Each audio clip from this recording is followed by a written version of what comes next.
Mpanism TV. One Mpanism TV so say my phone one edimati bekaya. Kutansa busumini da toso aduonu enum. Me di video bibro ana ye Dwansa manhene a wonya ne baabi ko na Kwame Agyeman Atua a odin kan ne dotiye abusua dotiye ase de atitu ne nintin bebre e ba bi ni Honorable Kennedy Akompreko Japan afi mpanifo atitu amanhene abrempomfo wo abra santehene tu onu ankasa ne manhene bafo owusu bedi ako omi abra eno asante akyem ene ne potemu se onkusi nanan na onhwe na wonkrakra onu ankasa na de nyina na Kwame Agyeman Atua a odin kan aye Dwansa manhene nkohwe na yenkra na chi e woni doti emu abusua nananom ene abrempomfo adehye komu ni nyina enam so ma adroagye hene ene ne mpanifo onum nyina babetai abusua ne adehye chi ama wonum ehwe eye dotiye ne kama abusafo ene anika samba ko a ewumu ene se asante amamre mu ne amane mu no se ohene ko ekura nananom ye hyehye ya amamre ne amane e de yi odiadefo a obesi nipa kro no anan na wahwe amakro no tutuye etimi akoso the senti ene otumfo chame kokusu ene bafo na tahin nanum bia ka ho ekogina asante hene anan ehwe ma Dwansa atrankonya eyi dishi brantie na omda kwache sante hene makwan na odin hyehye ma won ma omahwe amamre ne amane kwan so na omakwa akosi jabusua ene anikasam anaba beso kokotie bi na obi kaya wabra bafo owusu bedi ako oye domi manhene ebae no dwabe manhene dase be oturo siribo ono ene manhene otwato sanse esante amamrem ne amane mu no se sante hene tu obi se onkosi nanan manu a etise de sante hene ankasa ewo ho esanse wono na yi ni mpaboa kase e de ahye ohenkura watu nu no ne senti enam so ma dwabe manhene dase be oturo siribo ene nua aye new dwabe anase dwabe fufurum ehene ene etwato wo asante hyehyem se sante hene trase a wonum pe ene amanhene a wonum betimi abala sesanse wonum na omo ayekufo nyina eka akire enti aba ne sei no na akoye enika ma asante amamre ne amane no ato aso papa enti dase be oturo siribo ene nua new dwabe manhene wonum nyina so do manimonyam ebetai bafo owusu bedi ako a oye domi manhene anase asante akyem domi abra manhene echi ama wonum nyina ahwe na Kwame Agyeman Atua doti ntebusua ene de yebeka se enigisem ana Dwansa emperimfo Dwansa adehye ene wonum a ewo Dwansa nyina wonum atie esanse omo manhene ko ekura no na omo dwene kwa mbefa so a ombenya odiadefo abusua yenkwe na yenkonkotie se de chame kokusu ene ba fa na tahene ede ensem no ehye so efae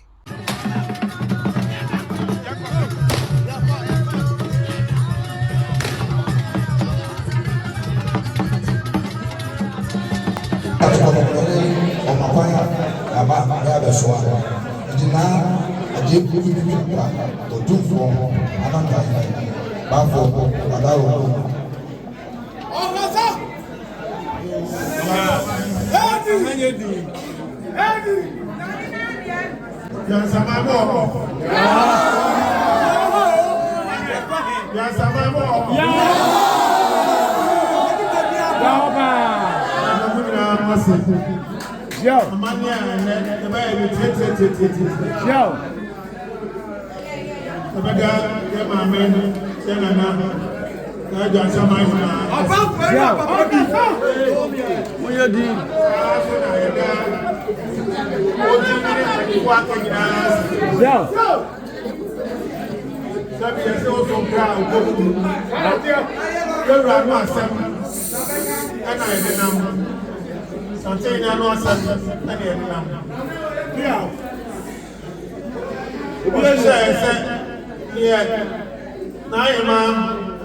Adofo ahanom ye Nkasa Herbal Center yewo Kumasi Feyase no ewo Kumasi Lake kwanso otra tunsu na waba esreso na waba Feyase se ufri Kumasi eba baby ewa Feyase na onam atonsu ba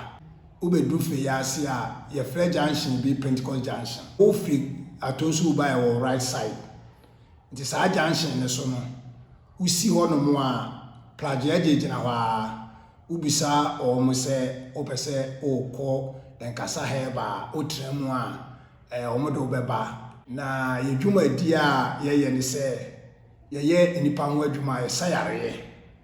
obi a wo ohaw ewo ne nipaduam a wo bre a wachini a onya no aduro wakọ hospital doctors no hu yare no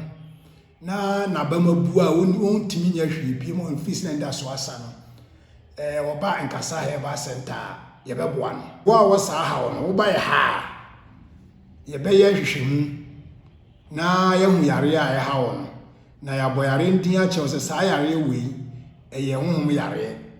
nti ye de ne nya honhom asem a ye beka adanse enim ana honhom bebi wom ote asase so na yare haw na wo bre wakwa sole ahodo wakwa hospital ahodo de waye bia na obama bugu nim se oni enda so biem wo sa nipa no enda so ne Nkasa Herbal Center se wo ba ha Nkasa Herbal Center ebe yi wo haw afi so enye kasa keke wo de bra enunti na edin ye Nkasa Herbal ye nwuma no ne kasa adanse ewo mu ma oni padua no ba nti bra nkasa heba center ubenya ayaresa eye nkasa heba eye yaresa mu no ba bia ya ho odi gina pa ye honhom yare de e na ya ho odi gina efri se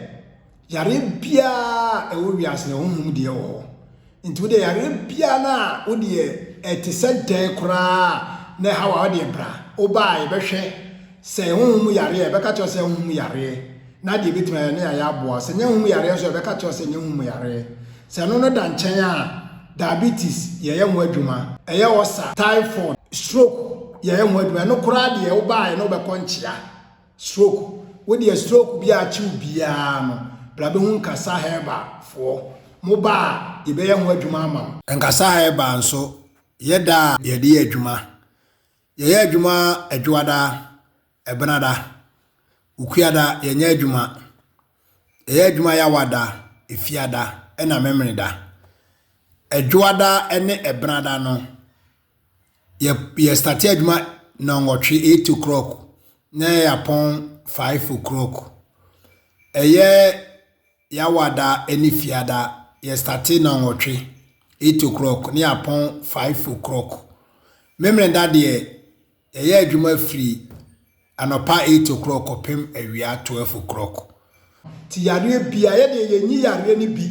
enja bi ebi adekwenti aye kan sa ne se yare ni nyina no spiritual ede wo ho it is a oba na sa yare ni mpo no se ye nya ho adwuma honhom de na wo mu ne be ka che se honhom de wo mu nti honhom de na be ho adwuma ama ne ya ka che se bia okay se operation kwa na che okoya akọ na koya operation no cause aye honhom de na wie cause honhom yare no wo mu na okoya operation na wa hwe ya ede asembo ne ba nti e de wo ba ye beka no kura bibie wo mu a kire wo ye medadawo ye kata biso se de ya ho ade ni ntimi ne beka che se honhom de wo mu ya ya wie de aka no bia akoto aso ha nti nkasa he ba de obi o ha obi a afa na nimhwa ha na oba ono abehu de ha no yebehu de ha obi a so aka kire wo oba me ankasa na wo ba besimi so mama hwo me ne doctor amwa ha me ama be hwo me na me hu adwuma no nti wo ba enye ba bia wo ba ya na wo ba koya na ye je wachidi ebe mo ni tawo sa akopem se ebe dumra wa bo se wo ho ato nti wo sa ba ye nchen so a no ba bedane obi a ye ne ye ha wo nti se wo fie mpo na ade foforo bi ha wo na wo frɛ na boya mane na se sabra ebe mo aba se che ye hwɛ se eye hu masem bi na che ye try ho ye ma wa ebe ya ama wo se asem na wo ka kire ye no ye di hu dwuma nti wo ba wonya ba bia wo ba wo betua sika ka se watua sika agu ye be hwɛ wa kopem se wan kasa no bia wo na be wa bi sa fe de wa bre wo ma ye nche bi de nya sa dia ye no be na te sa kopem se nya men kwa wo de ama no wa koduru nti e ba bia wo ba ye no bo abusua e be ye ba ko omo bra omo ni jefo omo nya ba bi nko a omo ni se omo ani da so asan bla na behwere ne kodi adanse echi afoforo obo ho ayare ama ne wura ho yare ama ne nka yare ama wiase nye ne de onya kora obeku no sa nipa no ena ye hwehwe wo me sa kire ye chiri kwan no ye wo Kumase Atonsu Feyasi Lake Road udro Feyasi a ose open Pentecost Junction to do Pentecost Junction a prajiafo ho omo junction na so na wabisa wo mo se open nkasa Heba Center se open kira kwan na ye normal wo hwe afidie ni so aye normal ni guso se wo ba na bibia kire wa adwena wa de frɛ ye be ma direction ni ama wa ba asodwie mu Mpeninsem TV